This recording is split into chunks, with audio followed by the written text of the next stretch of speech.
picking back up at the bottom of page 6. And now it was only 4 days before he would be back in that same village. He was excited and at the same time uneasy. Maybe the girl had already forgotten him. Lots of shepherds passed through selling their wool. "It doesn't matter," he said to his sheep. "I know other girls in other places." But in his heart, he knew that it did matter. And he knew that shepherds, like seamen and like traveling salesmen, always found a town where there was someone who could make them forget the joys of carefree wandering.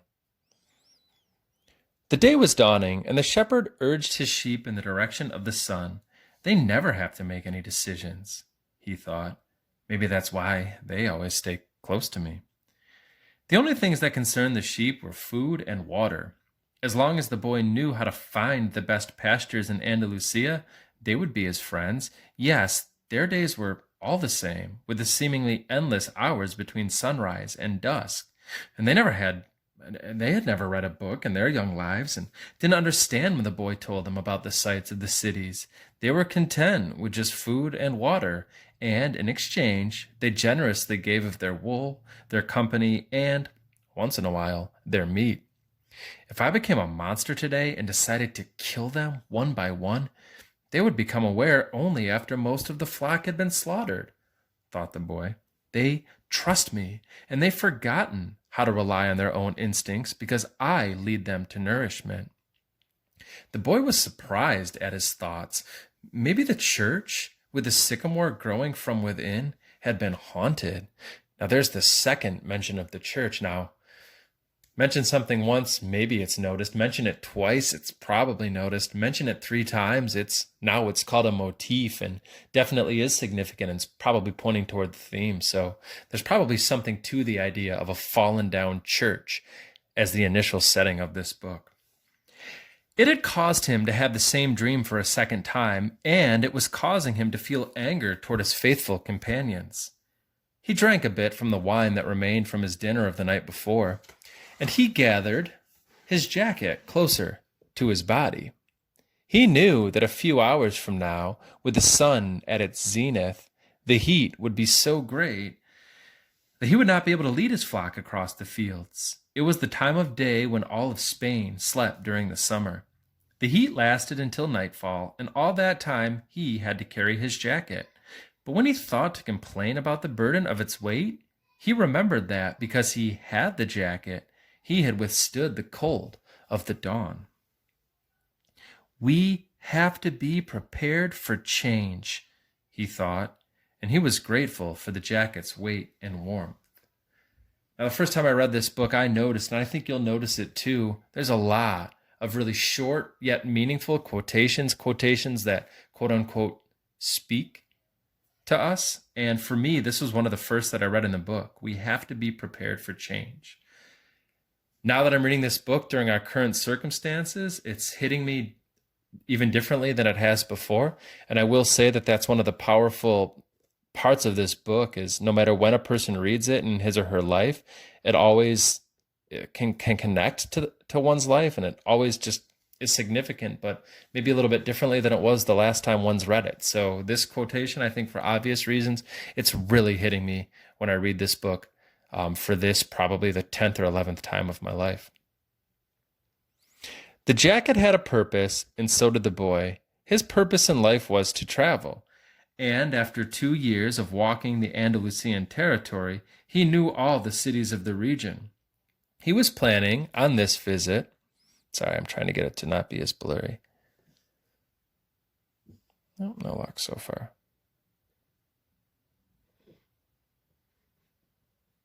There we go. He was planning on this visit to explain to the girl how it was that a simple shepherd knew how to read, that he had attended a seminary until he was 16. His parents had wanted him to become a priest, and thereby a source of pride for a simple farm family. They worked hard just to have food and water, like the sheep. He had studied Latin, Spanish, and theology, but ever since he had been a child, he had wanted to know the world. And this was much more important to him than knowing God and learning about man's sins. One afternoon, on a visit to his family, he had summoned up the courage to tell his father that he didn't want to become a priest, that he wanted to travel. And my gosh, this paragraph was full of so many significant ideas and still is. I noticed here that it mentions what Santiago thinks is his life purpose, and I found myself asking, is it really his life purpose? Is his life purpose to be a shepherd, or is it not? And obviously, we'll have to read more of the book in order to be able to answer that. But I do know that we all think often about what is our purpose? Why are we here? What is our why? And I know that that's a hard question for many. It's a hard question for me, to be sure. So I'm wondering if this really is Santiago's purpose, or if he's being a little bit naive and thinking that it's his purpose. I noticed here that it said his parents wanted him to be a priest. So they had a distinct idea of what they thought Santiago should do with his life, but Santiago didn't agree. And I think that that speaks to the conflict that often exists between what we think is best for ourselves and what others are happy to tell us is best for us.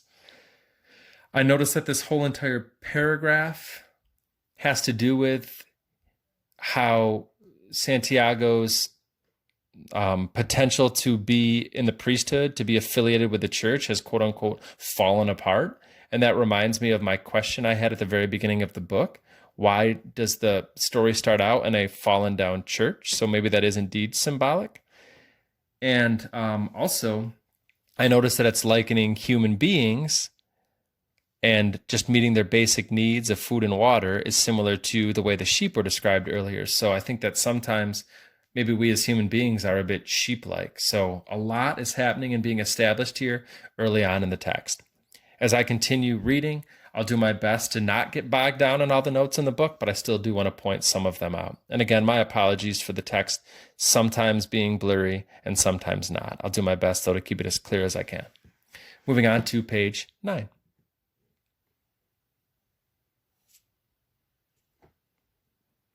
People from all over the world have passed through this village, son, said his father.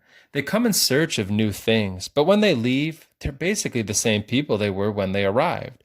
They climb the mountain to see the castle, and they wind up thinking that the past was better than what we have now. They have blonde hair or dark skin, but basically, they're the same as the people who live right here. Oh, but I'd like to see the castles in the towns where they live, the boy explained. Those people, when they see our land, say that they would like to live here forever, his father continued.